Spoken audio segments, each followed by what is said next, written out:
Waldo! Manikabok na itong mga muebles, ah. Hindi ba pinupunasan to? Ang mga appliances, inaalagaan mo ba? Alagaan mo yan. Ang hirap kong ipinundar yan. Bago ko makalimutan, si Muning ang alaga kong pusa. Pakainin mo yan. Alam mong mahal na mahal ko yan. Waldo, kape! Ito na. Nga. Teka muna, ano yan? Kape! Ilagay mo sa mainit na tubig na nasa tasa, lagyan mo ng asukal, ilagay mo yan, tapos kanawin mo. Hindi mo naman kasi sinabing ipagtimpla kita ng kape.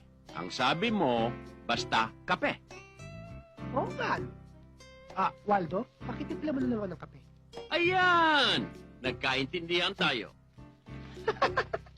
May point si Waldo eh. Dapat itimpla, hindi kape lang. Ang hirap naging amo, minsan nagkakamali ka.